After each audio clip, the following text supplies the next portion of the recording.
Comrades, power! Now, thank you so much for joining us within this special interview. Now, this is another episode of our Media One International channel, that is to say. Now, this particular morning, we've been talking about the current affairs in just state of the nation. We're talking about political issues. We're talking about social and economic issues. Now, today morning, we just really privileged to have one of the Nyanza secretary of Kmpdu. We're talking of doctors' strike that is in its 25th day. Today, the public is, as far as health is concerned, there is a lot of crisis when the doctors are on strike. So maybe, thank you so much, Daktari, for joining us, and we don't take it for granted. We appreciate for your time, maybe out of your busy schedule, you've seen it wise to be with us. Now, just for the sake of our viewers now, maybe you can introduce yourself, then we go on. Thank you. My name is Dr. Ndong'A. I'm the chairman for Kmpdu Nyanza for the past 3 years. And the Nyanza branch consists of the former Nyanza province counties, that is Kisumu County, Homa Bay, Nyamira, Kisii, Siaya, Migori. Those are 6 counties. Yes. So in total, we have about 600 to 700 doctors, depending on transfers and attrition. Yes. And thank you so much, Daktari. Daktari, we are looking at the doctor strike. Today marks 25th day of doctors being on strike. Now, if you look at the first day when the strike started, that is when General Secretary David Haji was attacked.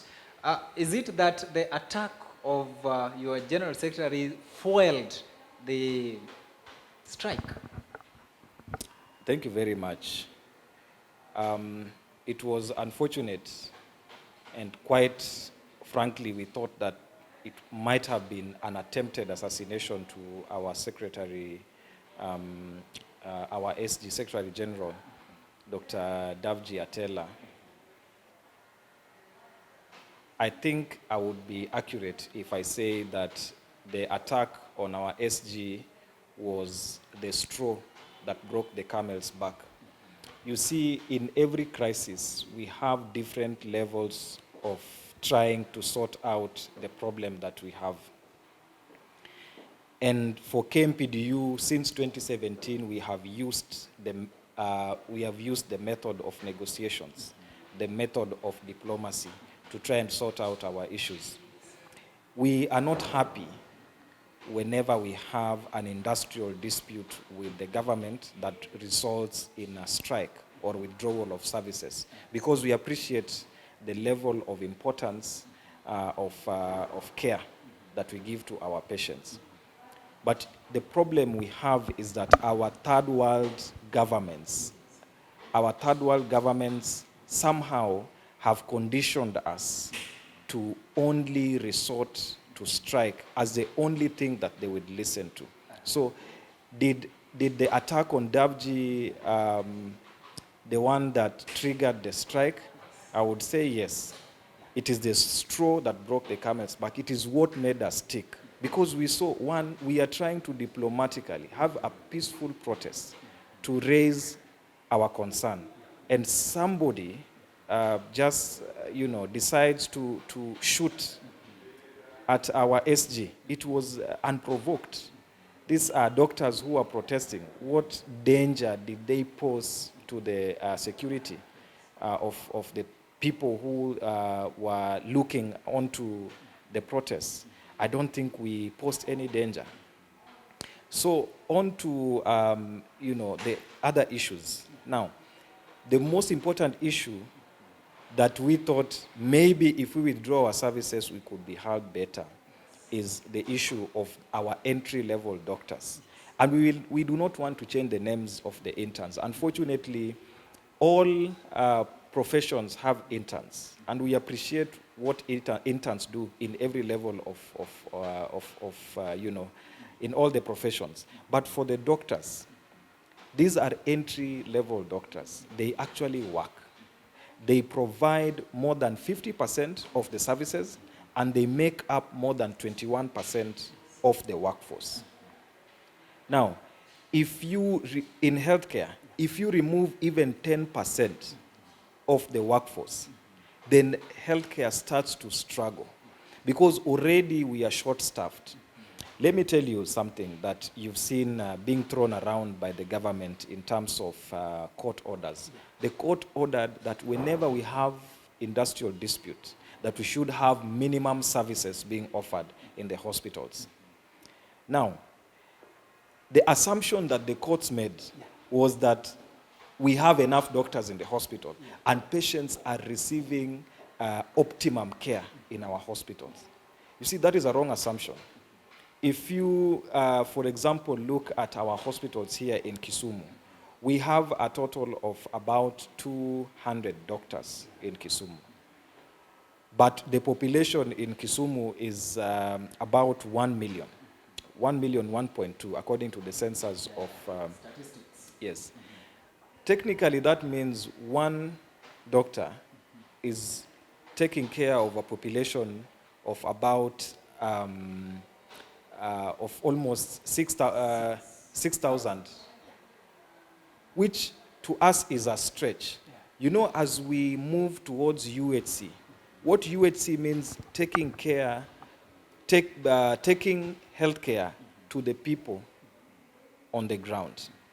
That means that me, as a doctor, should have a small population of people whom I am responsible for, together with all the other healthcare workers. For example, you can have one doctor taking care of 1,000 people. I should not only be taking care of those who are sick.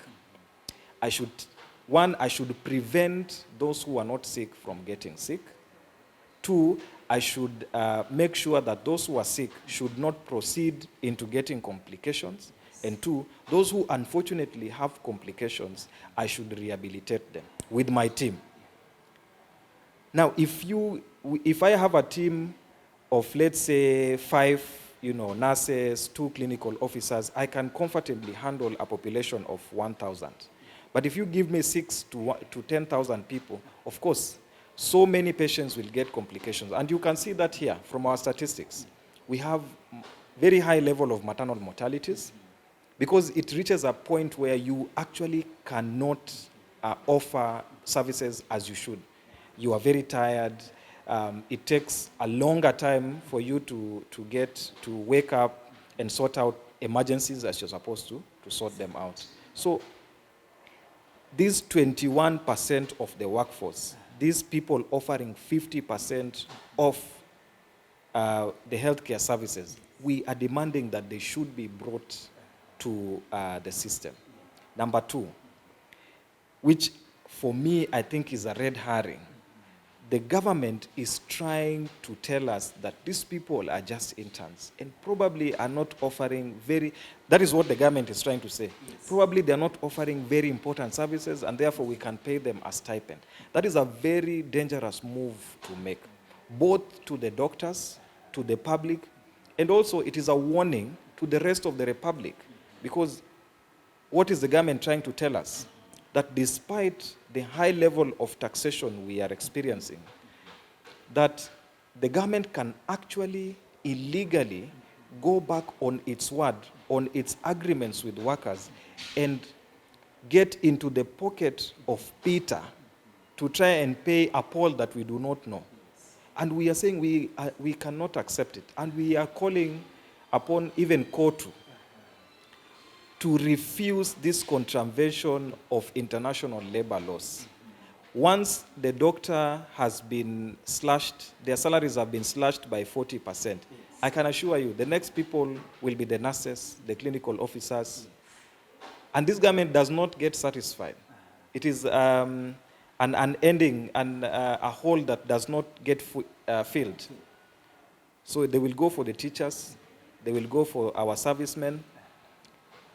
And the irony is that we have a gazette notice of 9th August 2023, a gazette notice which is also legal, that stipulates how our politicians, it does not have any civil servant in that gazette notice.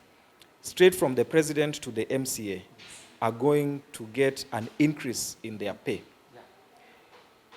And very embarrassing, on that document, it even shows an increase in the amount of airtime for their telephone, for their phones. It even has the amount of airtime increased from, I think, 40,000 to 50,000 per month. That's fine. We are not complaining about workers getting pay rise. What we are complaining about this time is, why are you slashing workers' pay? Is it to fund pay rise for another group of people, elected leaders? And that is something I really wish the public can take up, because that is what is happening. 2, that gazette notice is of 9th August 2023. Our CBA was signed in December 2017. How come an older agreement that encompasses almost 4,000 workers between the government and their union is being disregarded? And yet, a very recent agreement, it's not even an agreement, a very recent document is being implemented. Second, we have seen wanton misuse of public resources by the government. A carpet bought at 4.9 million shillings. Umbrellas bought for 3 million shillings. A car hired at 545,000 shillings per month. What impact do this misuse of funds, what impact do they have to the general mwananchi? That carpet worth almost 5 million shillings, what impact did it have on the patient in the ward? Is there a possibility that at a certain point we lacked morphine for that patient in pain, and yet a carpet worth 5 million was procured and paid for pronto? Is there that possibility? And if that is the true picture, what happens in developed worlds? What happened in worlds, governments that take care of their people, is when that is the truth, then the individuals who are responsible usually step down first. Number 2 is those monies are usually recovered from those individuals. So what we have right now between the government and the public is not right. Yes. Thank you so much, Daktari, for that elaboration. And Daktari, we are looking at, okay, for how long do you want to go with this strike? Because, the public, kwa Kiswahili wanasema, fahali wawili wakiwa wanapigana, ni nyasi ndio humia. So here, the two bulls are you and the government. And the nyasi here is the common mwananchi. So, the public is suffering. Yeah. So, okay, how long are you going to go with this strike and putting in your demands? Okay, what actually do you need to be done? What do you need the government to do for you? What are your demands? Thank you. I want to remind you of the words of Desmond Tutu. He once said that when an elephant steps on a rat and you declare your neutrality, the rat will not appreciate your neutrality. In this war, the doctors and the patients are the rat. The government, with all its power, with all its financial resources, is the elephant. And what the president, in fact, talked about yesterday is a show of power, which we do not need. What we need is a show of leadership. A show of power means that I can go to the mama mboga on the streets and take 5,000 shillings from them arbitrarily, without any explanation, and tell them, live within your means. So right now, our demands are very simple. For the very first time in this country, we are having a strike that is not asking for a pay rise. You realize that? We are not asking for a pay rise. For the very first time in this country, we have a strike that is not so much talking about the welfare of those who are striking, but for the welfare of the public. Like I've mentioned, 50% of our workforce is out there waiting to be employed. And we are telling the government and the public the problems we are experiencing in healthcare, the delays, the unwanted complications, the unwanted deaths are because we have a very big proportion of the workforce outside. If the government can make sure that these people are in employment, we can avoid all these things. Number two, we are reminding the government, in 2017 we had an agreement. Can we implement this agreement? In December 2022, because we are very diplomatic people, because doctors love their patients, in December 2022, we went to court, and the court ordered the government to sort out, to implement CBA 2017 in totality. The CS, Madam Nakumicha, sat down with us in January 2023 and told us, we beg for patience. We will implement these issues stepwise to December 2023. And doctors, being peace-loving Kenyans, doctors being people who love Kenyans, said we will wait until January 2024 to see whether these things will be sorted. Remember, we issued a strike notice in December 2020, in December 2022, but we did not proceed to go on strike. We suspended it. So we have reached our teether's end. We have tried as much as possible to be understanding. But what we have been shown is contempt and arrogance. And I am really, I'm really saddened by the statement of the president, because when we have legal documents signed by parties in the government, then they ought to be honored. Governments exist in perpetuity. So nobody can say that this government did not sign this agreement and therefore we are not going to honor it. Number two, whenever something is legal and binding, you do not arbitrarily say, I am not going to do this. Because all aspects of this country is protected by the rule of law. Even the presidency is protected by the rule of law. The Constitution is what protects every one of us from any adverse attacks from the other. The precedents that the president is setting is not very safe. That a party can come and disregard a legal agreement that you had 1 or 2 or 3 years ago. That should send a very bad message to everyone, including our investors. If our international investors had an agreement with the government, if this president says that we can actually go back on our words, that's a very dangerous precedent we are setting. Yes. Dr. I think that is the next question I was coming to, because yesterday we had we saw President saying that the country is at its end. That is to mean maybe they don't have money. We remember last week Thursday, the government offered you 2.4 billion, maybe for the interns to get to work, and the letters were ready. So maybe you can tell, were the letters picked? And you denying the offer of 2.4 billion, and you heard President said yesterday, the country is broke. What do you say about that?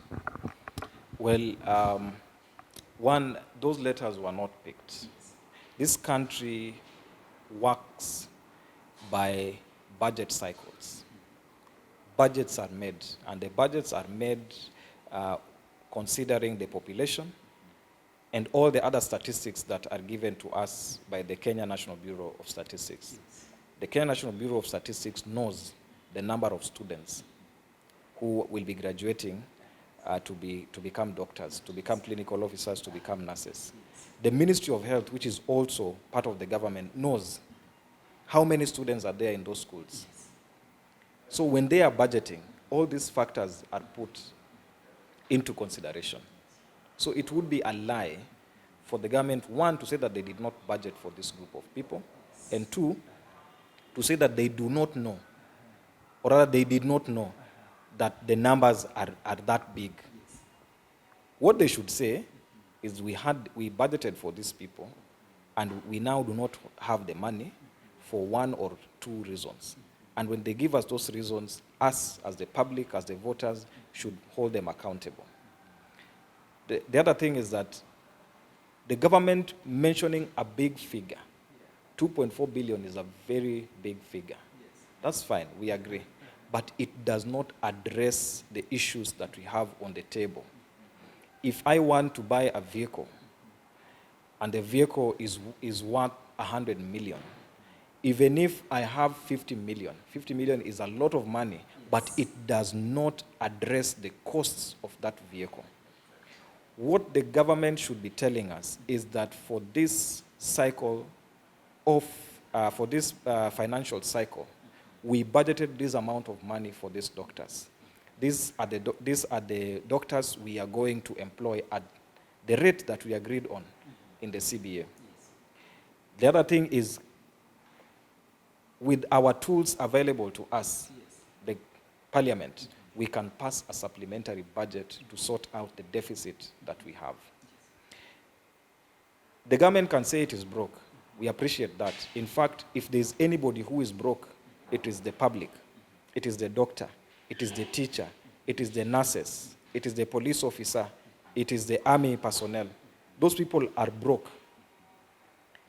But because we appreciate it, what we are demanding for right now is not a pay rise. And we will continue saying that. What we are demanding for is not a pay rise. What we are demanding right now is we are refusing vehemently to take a pay cut. Because if we do, we will be the first one, and it will set a very bad precedent for the rest of the workers. And in fact, we are telling the rest of Kenyans, you should not allow this. If doctors walegeze kamba kidogo, then the public should come and take us out of our houses and tell us continue to strike. Because if we allow this to happen, I can assure you, it will come all the way to the teachers. And even governors. The president is, I'll repeat this, the president is setting a bad precedent. Because even governors will say, county employees, we are broke. And therefore, we don't have money, and therefore, from tomorrow, we'll start paying you a fraction of your salary. We should not allow that. The government budgets, the government has statistics. As it budgets for next year, what it should do, it should put into account the population increase, the demands in services, and appropriately budget for that. Why aren't we asking about the increase in tax? Why aren't we asking about the increase in the loans that we are taking? Why aren't we asking about the fact that we are taking more loans and we are taxed higher than we were before, and yet we have less development activities going on? There is no major project going on, no superhighway going on, no SGR going on, and yet we have imbibed more loans than we were initially. Where is this money going to? Daktari, thank you. We are looking at the projection of, as far as health is concerned, Daktari, that before we come to the issue of, the government has been disobeying the court orders. You've been going to court, they disobey. You've been going to court, they disobey. So before we come to that, you've been pushing for the removal of the cabinet secretary for health, Susan Nakumecha. Okay, why do you want her out of office? Thank you for asking that question. And I really hope that this question spreads to everyone in this country and people get to hear the response. The response is, number one, as Africans, we should start fighting kakistocracy, where the worst of us are put into leadership. If Onyango Ndong'A, as a chairman for Kmpdu, is not working as per the expectation, then two things should happen. Either the people who voted for me should hound me out, or honorably, I should resign. It is very clear that the way we have handled this strike has not been up to our expectation, both as doctors and also as patients. It would be very honorable for the CS to say, I cannot handle this level of pressure, this level of expertise, and therefore I want to step down. It would be very honorable. It will save the country a lot of money. It will save the country a lot of time. We need somebody who will come with, we need somebody who is adept in labor relation issues, one, and two, on health matters and how to handle HRH. That is the person we need to sort out this problem. If you understand all these laws, if you understand how HRH is run, we would not be in this problem. In fact, that day when we were protesting for interns to be posted, that day when Davji was shot, that day would have been the best day for the CS to say, let us put an end to this, to all this hula baloo. He would have said, one, the officer who shot at Davji will be held responsible, individually responsible for that action. And number two, let us sort out these issues of interns now. But what happened? We had a CS. We have no problem with the person, with the persona of the CS. Yes. We have no problem with her. In fact, she could be one of our relatives. We have no problem with that. We have a problem with the expertise. We have a problem with her way of handling issues of national importance. Let me tell you this. If my mother, my own mother, is the president of Kenya, and we are under attack, and she very casually and callously on national TV handles issues at hand, I will be the first one to tell her, Mom, you cannot do this work. Allow somebody who can do this work to do it. So our request, our demand that the CS step down has nothing to do with her persona. She can go and do other, what people call lighter duties. We have no problem with that. But at this juncture, we need somebody who can sort out issues with the expertise that is required. Now, on the issues of court orders,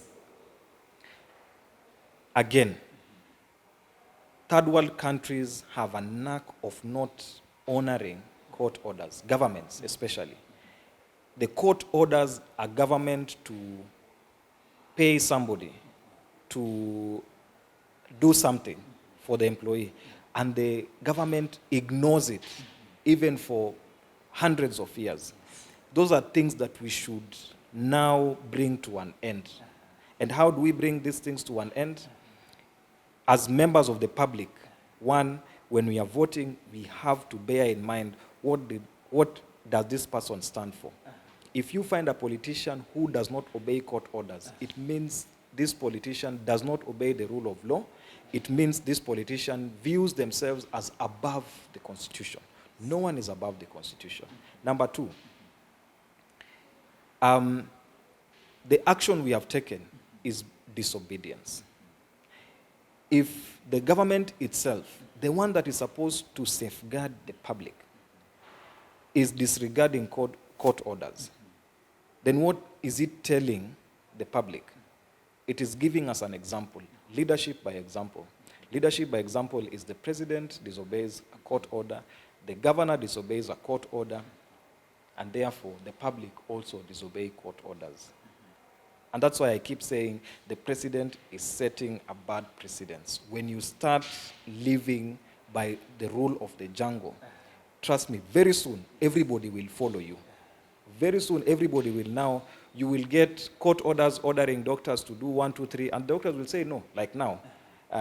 We have a few court orders which, the government took us to court. We want to support our colleagues in the justice system. We believe in justice, and we believe that in a country that believes in the rule of law, the justice system guides us so that we are not adversarial. But when we find that court orders are treated as just mere, papers, like the former president used to say, ya kufungia nyama, then what options is left for us? The government slaps you and tells you, go report to the government. That's what is happening right now. We have court orders. Let me tell you, if the government tried to obey some of those court orders, we will not be in this situation right now.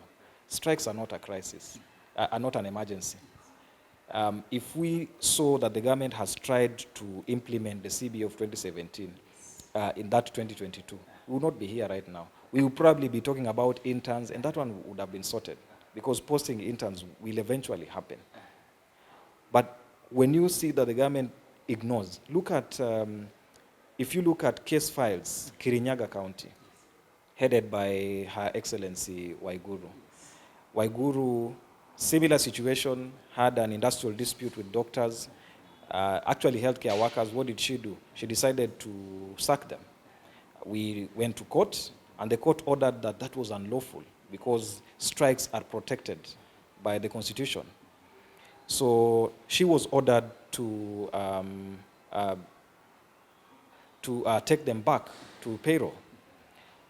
It is almost 4 years later, and that has not happened.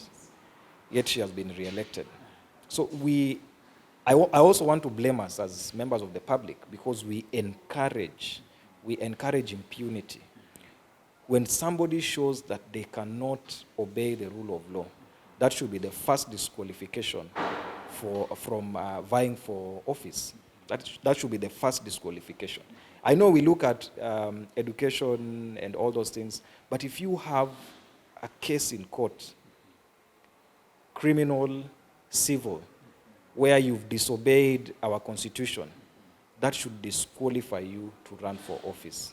We are so many Kenyans. We are 50 million Kenyans. We cannot lack somebody to lead us. It is not a must that these very same people who are disobeying courts, not following court orders, are the ones that should be our leaders. Dr. There's been a lot of threats, in fact, normally coming from the governor since you started the strike. A good example is Nairobi Governor Sakaja threatening to, if maybe you don't report to work tomorrow, then you'll be sacked. What do you say about the threats from maybe the governors? And I don't know whether it was a threat or what. The president said on a day broad light that I think he pleaded with you, to get to work, take the offer and get to work. So how can you put this? I think you captured it rightly. That was a threat. It was a subtle threat. And we Kenyans are very intelligent. You can read between the lines. That was a subtle threat. Again, I'm telling you, it was a show of power, which we do not need. We need a show of leadership. That was a subtle threat. And let me tell you, we've had jokes on social media where people say that there are certain people you work for in industrial area. When you kifika kazi asubuhi, anakuambia, don't come back after lunch. Yes. And that is how you are sacked. How it ends. That is not how government should run. Governments run on the rule of law. And in the rule of law, we also use Commonwealth laws and international laws that stipulates how employers and employees interact. So governors going to media houses and telling people that you will be sacked if you don't do 1, 2, 3. That's not how to run our labor market. Labor markets have unions. Unions sit down to negotiate on behalf of their members. If there is a dispute, the first thing is to sit down, negotiate, diplomacy, And when things cannot be sorted out using diplomacy, sometimes we resort to strikes or protests. Those are still processes of negotiations. It is not an end. What it means is that the government can reevaluate the offers that it has given to the employees, and in all honesty and honestly come and tell them that, yes, this is what at this moment we can do. Thank you. Now, thank you so much, Daktari, for your time, and for our viewers, thank you so much for your viewership. We appreciate. Daktari, thank you so much. We had a lot to share as far as health is concerned, because there's this bit of the public is also viewing it a different way. They're saying as much as you are on strike, it does not bring any change, because even if you are there, things are all the same. They're being not attended to and stuff. So we had a lot to talk about, but because of time, maybe we'll stop at that point. But we appreciate for your time. We'll have another time to talk about health, because it entails a lot of information that the public needs to get. For our viewership, we appreciate and we thank you so much. This was Media One International, and I was your host today, Kasera Joffrey. We move forward, and don't forget to subscribe, like, and comment. Thank you so much.